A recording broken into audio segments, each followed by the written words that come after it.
Hello बच्चों। मैं अजय कुमार आज आपको क्लास 8 की सामाजिक विज्ञान भाग 7। आपको जो बुक लेनी है सामाजिक विज्ञान भाग 7 लेना है। वो सीसी पैटर्न पर आधारित है। उसके लिए हम लेसन 1 पढ़ेंगे। लेसन 1 का नाम है कब, कहाँ और कैसे। इसमें जो शब्द परिभाषा है, शब्द परिभाषा होगी आत्मकथा। आत्मकथा क्या होती है? किसी व्यक्ति द्वारा अपना जीवन वृत्तांत लिखना। वो व्यक्ति अपने बारे में ही खुद लिखेगा तो होती है आत्मकथा। जीवनी, किसी व्यक्ति का जीवन वृत्तांत अन्य के द्वारा लिखना, मतलब किसी दूसरे के द्वारा दूसरे व्यक्ति के जीवन के बारे में बताना, वो होती है जीवनी। अभिलेख, ऐतिहासिक घटनाओं का क्रमवार उल्लेख करना। जो हमारी अतीत की घटना है उन्हें एक क्रम के अनुसार उल्लेख करना, वो होता है अभिलेख। शिलालेख, चट्टान, प्रस्तर स्तंभों, तांबे की तस्तरियों, मंदिरों की दीवारों और मूर्ति के आधार पर लिखे लेख अथवा संदेश। जो चट्टानों पर लिखे होते हैं, मंदिर की दीवारों पर लिखे होते हैं, तांबे की तस्वीरों पर लिखे होते हैं, वे होते हैं शिलालेख। सबसे पहले इसमें लिखा है पुरातन और वर्तमान काल के मध्य का समय मध्य काल कहलाता है। पुरातन और वर्तमान काल जो अब चला हुआ है, पुरातन पुरातन काल जो पहला समय है, उसके समय के जो बीच का जो समय है, जो उसका मध्य काल, उसे हम मध्य काल कहते हैं। मध्य काल का विस्तार 8वीं से 18वीं शताब्दी तक माना जाता है। इस काल में भारत में कई आर्थिक, सामाजिक, राजनीतिक, धार्मिक और सांस्कृतिक परिवर्तन हुए। इतना ही नहीं, इस काल में बड़े पैमाने पर निर्माण कार्य भी हुए। इस अध्याय में हम मध्यकाल का भारत नामक विषय का अध्ययन करेंगे। समय चक्र और मुख्य विकास। मध्यकाल के 2 चरणों में बांटा जा सकता है। आरंभिक मध्यकाल 8वीं और 13वीं शताब्दी तक, फिर उत्तर मध्यकाल 13वीं शताब्दी से 18वीं शताब्दी तक। आरंभिक मध्यकाल में पाल, प्रतिहार, राष्ट्रकूट, चोल और राजपूत आदि शासक हुए। उत्तर मध्यकाल में तुर्क, अफगान, मुगल और कई छोटे प्रांतीय शासकों का उदय हुआ। मध्यकाल भारतीय इतिहास में महत्वपूर्ण स्थान रखता है।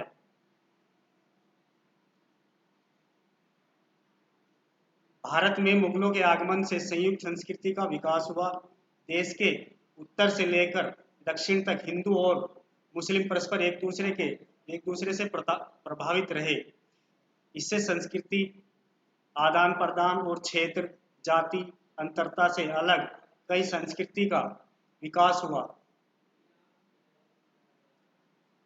मुगल वंश ने देश को राजनीतिक स्थिरता दी, जिससे व्यापार, नगरीय क्षेत्र के विकास को बल मिला। मध्यकाल में भारत का विकास के दूसरे देशों से संपर्क बढ़ा। भाषाओं का विकास, व्यापकता इसी काल में बढ़ी। खान पान, वेशभूषा आदि मध्यकाल से ही प्रचलन में आए। इस प्रकार धार्मिक मान्यताएं, सामाजिक रीतियां, संस्कृति इसी काल की उपज है। भारत देश का नामकरण।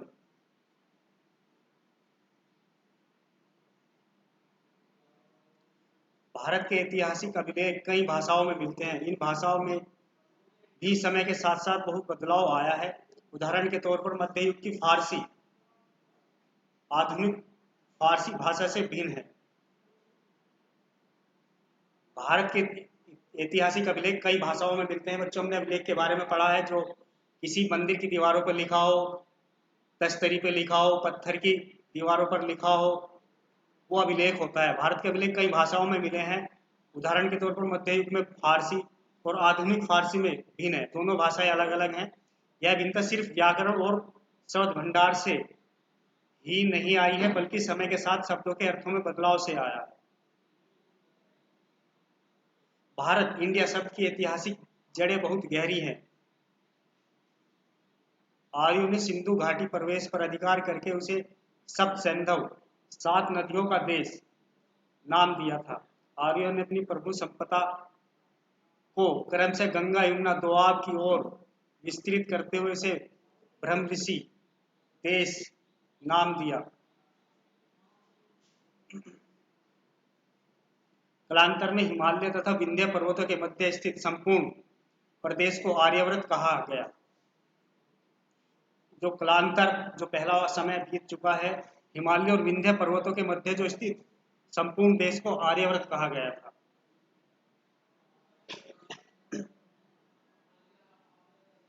इसके पश्चात आर्यों ने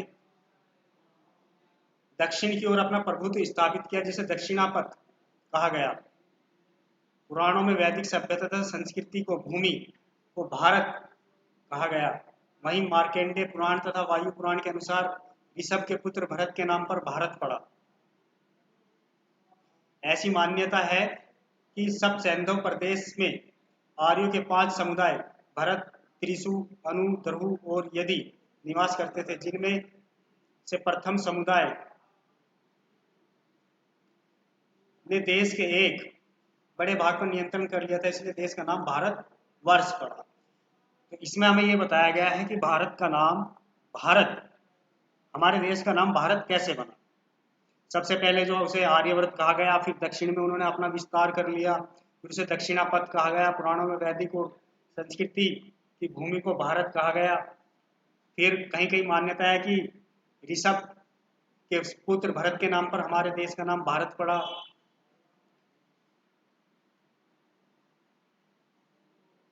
पारसी लोगों ने सिंधु देश को हिंदू तथा सिंधु पार के प्रदेश को हिंदुस्तान नाम दिया। जो पारसी लोग थे, उन्होंने जो सिंधु देश को तो हिंदू कहा और हिंदू सिंधु पार के प्रदेश को हिंदुस्तान दिया। यूनानी लोग सिंधु को इंडन्स कहते थे तथा इस देश को उन्होंने इंडिया कहा। भारत का अंग्रेजी रूपांतरण है। जो इंडिया है वो भारतवर्ष का अंग्रेजी रूपांतरण है। जो पारसी लोग थे, उन्होंने सिंधु देश को हिंदू और सिंधु के जो पार का जो प्रदेश था उसे हिंदुस्तान नाम दिया। फिर जो यूनानी लोग आए, उन्होंने जो सिंधु प्रदेश था उन्होंने उसे इंडिया कहा, इसलिए जो भारत का अंग्रेजी रूपांतरण नाम है वो इंडिया है।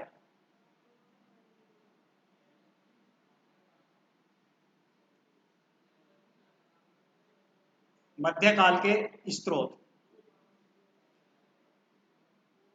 मध्यकाल के अध्ययन के लिए इतिहास का स्थापत्य कला स्रोतों और साहित्यिक स्रोतों का प्रयोग करते हैं। स्थापत्य कला में सिक्कों, शिलालेख, स्मारक, चित्रकला आदि सम्मिलित हैं। ऐतिहासिक स्रोतों में अभिलेख, पांडुलिपि, जीवनी और अन्य कार्य सम्मिलित हैं। जो मध्यकाल के जो स्रोत है वो कहाँ से हमें मिले हैं, मध्यकाल के बारे में हमें कहाँ से पता चला है। एक तो हमें शिलालेख से पता चला है, जीवनी से पता चला है, स्मारकों से पता चला है। इनके बारे में मध्यकाल में पता चला है। आप ये नेक्स्ट में छोटी हेडिंग लिखी है, क्या आप जानते हैं जब बौद्ध धर्म चीन में प्रविष्ट हुआ तो चीनी लोगों ने भारत को तिएनचुंग कहा। हवेनसांग ने भारत आगमन पर भारत के लिए यिंतु शब्द का प्रयोग होने लगा। चीनी भाषा में यिंतु का अर्थ है चंद्रमा। नेक्स्ट टॉपिक, स्थापत्य कला।